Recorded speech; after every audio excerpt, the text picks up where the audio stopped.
Hello everyone, welcome back into the GSMC Dead Ball Sports Podcast. And for our final segment of today's show, we're going to be bringing you some potentially shocking news on the Cooper Flagg draft decision front. A couple of weeks ago, he was asked whether or not he was going to enter the NBA draft. And as a lot of prospective number one picks might do, he actually shocked the world and said, well, I might want to stay at Duke. And kind of along the lines of what I'm taking here from his athletic interview just a couple of weeks ago, it's partly to do with him still feeling like a kid. In his own words now, this is the only way I've ever known college. That's how I see it. I really wouldn't know how kids felt before, and if this feels different, if this feels more like being a professional.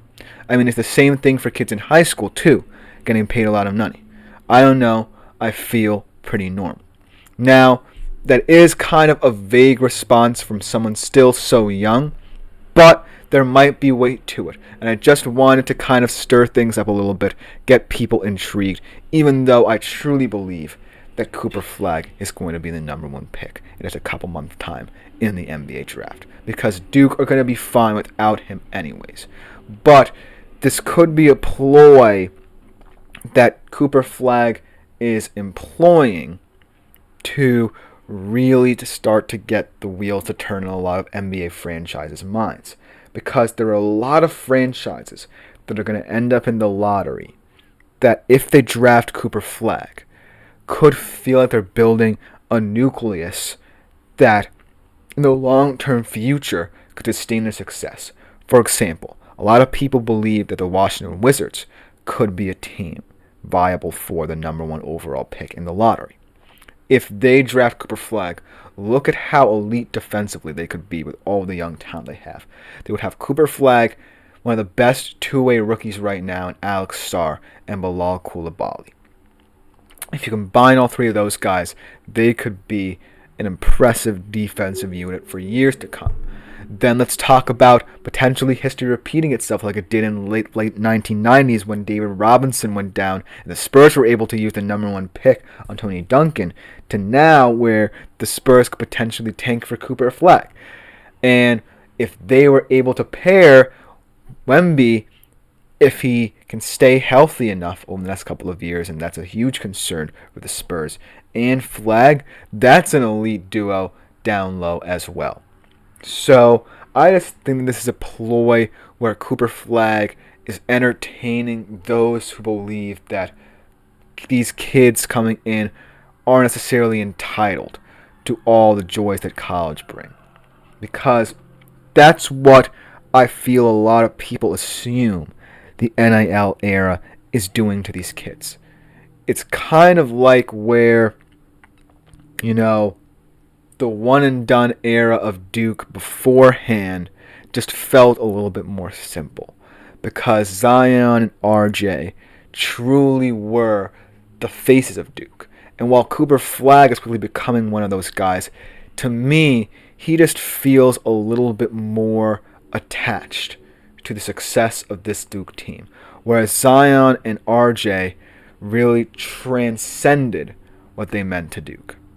So even though a lot of people are saying that Cooper Flagg could project to be even better than, say, players like Zion, Reddish, Barrett in the years before, he's one of those guys who's still young enough to understand that he has so many opportunities available to him. And he just doesn't want to get too caught up in any of them. So he can say really whatever he wants. And no matter how vague that statement sounds, the one I mentioned from that athletic interview, I feel like it's someone who's stating an intent that he really doesn't care if this whole draft decision gets taken out of hand. But let's hypothetically say he stays at Duke. What does that mean for his career? What does that mean to NBA teams? Does it mean that he's really willing to develop his talent, or is he just holding off the inevitable? And there's no doubt in my mind that wherever Cooper Flagg goes, he's going to be a very famous young man. But I just feel that he's at a point in his Duke career where he's going to have to focus on the tournament. He's going to have to focus on the expectations of that, and then try and determine whether or not, he's really serious about what he's saying.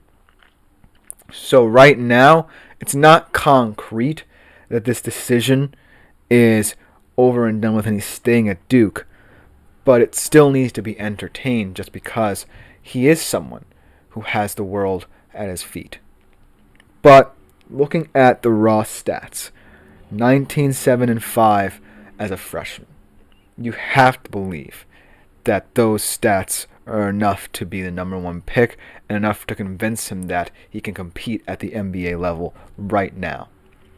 The reason why, though, I can take this a little bit seriously, a decision to stay, is because it would be something for Cooper Flagg to be able to mentor others like him.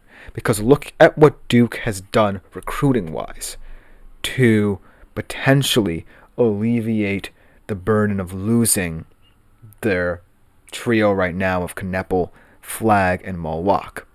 They bring in both Boozer brothers, one a 4-star, Caden Boozer, and the other, Cameron Boozer, a 5-star and the number 3 overall player in this recruiting cycle. And then, as well as that, they sign another 5-star guy in Sheldon Henderson, another 4-star in Nicholas Kamenia as well. And so, they would be completely fine without Cooper Flagg. But it would be an opportunity to showcase Flagg as someone who, in his freshman year, was seen as a player who connected both the past of Duke and the present of Duke. He's kind of the guy that's the connective tissue between guys like Tyrese Proctor and Caleb Foster, who, for all intents and purposes, are the senior leaders of this team. With his generation, him, Con Kneppel, and Kaman Malwak, he's kind of the epicenter of it all. And if he were to come back for a sophomore season, he would immediately be seen as a quote-unquote elder statesman, in my mind. But to be able to mentor others and still play at a high level, would that really change a lot of people's perspective on who he is? And let's not forget, he's his own person, really. He's not someone who's going to take this completely wrong way. He's going to take everything that comes along in this decision in stride. He hasn't even played in his first March Madness tournament yet, and they're already talking about how much pressure is going to be on him in the tournament, how much pressure is going to be on him as the number 1 overall pick in the draft. So I just think a lot of people are taking his entire situation out of proportion. And even though this news most likely will not be true, I still think that there would be merit there should Flagg be serious about staying. So ultimately, I'm not really someone who is going to completely say, go to the NBA, kid. But I am someone who has to understand the ramifications of either decision. Because if he stays, it would be a beautiful thing for Duke to see someone willing to not just risk his NBA career, but to really grow the incoming players within this Duke program.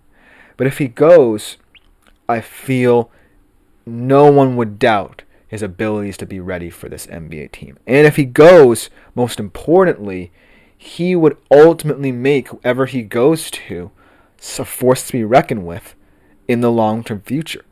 I would love him on, say, a Portland, a Washington. I would love him on several teams picking in that top tier, potentially vying for the number 1 pick. Maybe even the Spurs or Thunder pick him up. Imagine that. They would just be incredibly crazy teams. But the reason I wanted to bring this into the forefront is that I don't want to cause panic amongst any fan base, whether it be Duke or any team vying for the number one overall pick. I just want to allow people to understand Flagg's situation as well. Because it's not just about the impact he's going to have, the consequences of his decisions. It's also about how the player feels as well. So I just want to let it be known that he is someone who I mightily respect no matter what he decides. If he stays, it's fine with me. Duke is just going to get a generational player for one more year. But if he goes, it's an understanding of his abilities as a player, but also for his future as well, if that makes sense. But let me know what you continue to think in the comments. This is a very fluid storyline, and I really think that it's going to be one most likely determined after the tournament. But let me know what you think in the comments, because I will just about do it for today's show. This has been the GSMC Dead Ball Sports Podcast, brought to you as always with the GSMC Sports Network. I've been your host, Christopher Shepard. We'll be back tomorrow, my second to last ever show with the network, 2:55 p.m. Eastern Standard Time as always. But I'm out for today. See you all tomorrow.